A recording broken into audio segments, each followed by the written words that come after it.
Do you want a happy hour exclusive? Sorry. Go on. Yeah. I can tell you what the payment was if you wish. Okay. So it was.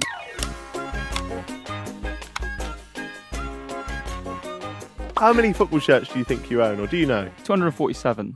I thought you hit 300 once. I did, but then I sold a lot of them to buy a Messi shirt, Jack. I know about this. Been quite an ordeal. So it was I'm going to say the guy's name. His name was Ronnie Almeida. Really expected and respected in the match-worn collecting space. Came really highly recommended. He sold Maradona shirts for like 100,000, 200,000 to people. Where did you meet this guy? I found out through like contacts, because that's how the shirt space works. It's like everything's basically through contacts in that match-worn space, because there's not like a match-worn website. Like with hockey and stuff, in like American sports, they wear like, if a player wears it, it has like a thing on it saying player worn certified or something like that, but we don't have that in football. So with that then, they have to sew that into every jersey that any player wears ever? Yeah, but just not in football. We don't have it. So then That seems like a lot of aggro though, doesn't it? To do that in the hockey world? Well, yeah, but it's I guess so. But yeah, with him, he was like, came really highly recommended, had a letter of authenticity signed by Christian Stuani, who's Girona's player, and I know that it's quite well known that him and Messi get along because they're South American. Right. And it was signed by a family member of Stuani. Now, I don't know if she was in on it or if he's forged her signature. I don't know whether it's like whatever. But I got the shirt, spent a large amount of money on it. You went to America for this, didn't you? Well, I was there on holiday and he happened to live in Miami. So it was like, I was like, I'll pick it up and I'll do a video when I come out there. Yeah. We did the exchange and he showed his face. He showed his face on my channel, which is mental, isn't it? Like he showed his face publicly, like, hello, everyone. But Alfie, you edited it, and we didn't include the clip, but it was a massive warning sign there anyway. Like, he goes, Ellis, off the record, how do you know that these shirts you've had in the past aren't real? And I was like, well, you can just know. He's like, yeah, but who says this? I was like, well, I've got proof they're not real. Like, and the companies knew they weren't real. And I was like, but I'd already paid him and I'd got the shirt, so I kind of left there and I was like, oh, no. I was a bit like, because I bank transferred him, then we did the swap. So I paid him X amount of money and a match-worn Aguero shirt I had. And I got back to the hotel and I went to Jodie. I went, something's off with this. This just doesn't feel right, but I'm going to proceed and upload the video anyway. Yeah. And then we'll pay to get it authenticated from someone else. Yeah. So then there's a company called like Resolution Photo Matching, and they like do everything. They photo match the Maradona Hand of God shirt they just sold for like 8 million. Like loads of American stuff. Like they go to like millimeters to prove it. I was like, well, send it to them and see what they say. And they like we can conclusively say he did not wear this shirt. Oh no. Fuck. So then I reached out to him and I was like, so you've given me a lifetime guarantee he didn't wear this shirt. And then all of a sudden he was like, oh no, I sold the shirt for someone else. So like, you knew this all along. And I went to him, no, I did not. Like, I absolutely did not. You've given me a lifetime guarantee. You took my money from me. You gave me the shirt. You came on my channel. You wanted your company link putting in the video. I was like, so not only did he scam you, he was also like, give me the promo as well. Yeah, and then that didn't end well for him, did it? Oh, but some of the stuff he was getting on Twitter was hilarious. So good.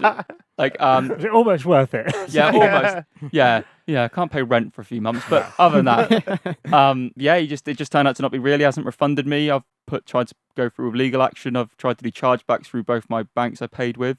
So we'll see where that goes, but wouldn't say it's likely. Has he replied to any of it? Like, where did the correspondence stop? What's been said so far? Correspondence stopped because he threatened me with a defamation lawsuit if I put the video live, telling everyone what he'd done, which seems mental considering he had scammed me, which is unbelievable. Yeah. And then I was like, I gave him like a countdown. I was like, this video is going live in 24 hours. You've got 24 hours to sort this. Yeah. You've got 6 hours, 5 hours, 4 hours, 3 hours. No reply. It just went live.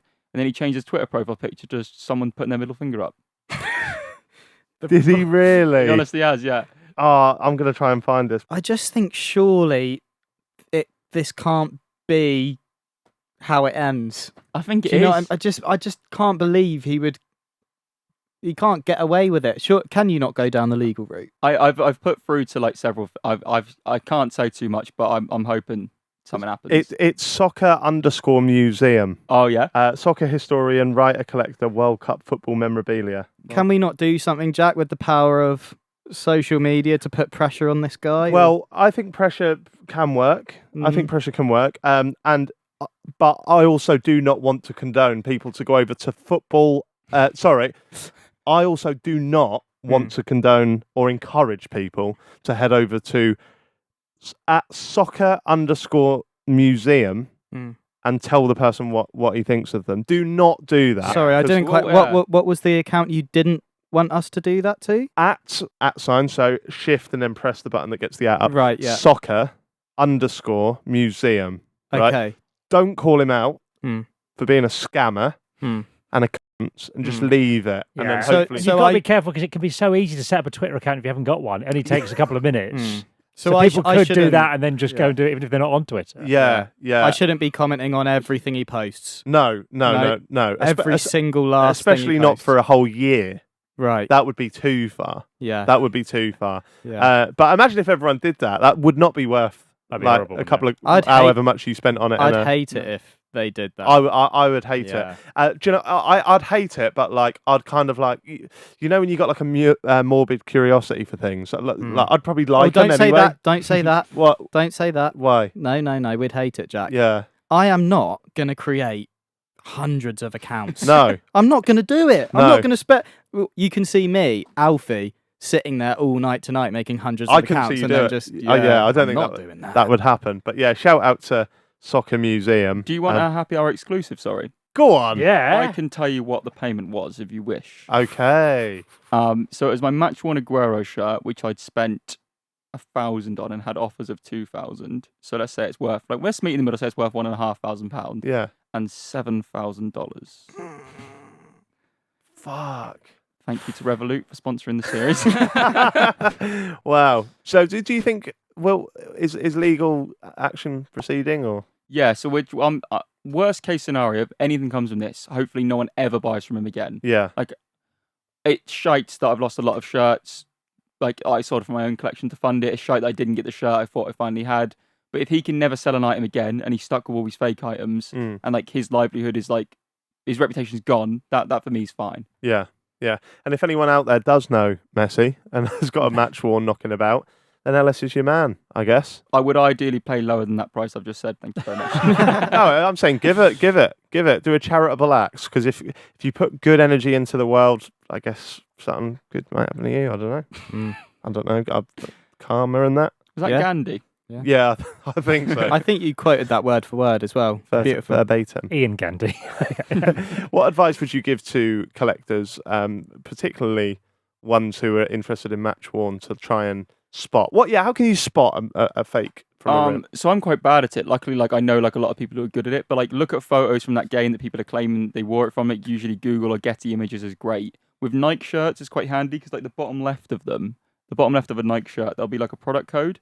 And if you can find a high resolution image of the player from that game, you can just zoom in on it and see if that's the code. That's how we managed to see mine wasn't worn, because the product code was different, like that he was wearing. So there's a big square at the bottom of the shirt that has a number on, and like you'll be able to see basically. That's like, interesting. Yeah, like dirt marks, like the position of the name set different. It's quite hard to do, and also a lot of it depends on a story. Like for the other day, I bought a pair of boots that Jude Bellingham wore last season for Dortmund, but like they were easy to photo match because the listing was. It was a charity listing with him holding them up signed. So I was like, Right. obviously they're Jude Bellingham's boots. But could they not have just taken that photo from somewhere else and uploaded it? No, because it was through like a charity he was like his family were part of. So it was like I knew it was all fine. How much are Jude Bellingham's boots going for? I got them for 1,200, which I thought was quite good. If you consider like if you got a immaculate card of like a boot relic of Bellingham, it'd be worth more than that. So, Yeah. I looked in that mirror when they were waking me up from the kind of drug-induced coma and obviously rousing me for the first time there. And honest to God, I mean, I didn't know how the hell I was ever going to make forward steps, if you get what I'm saying. I mean, I just felt like this, is it worth it?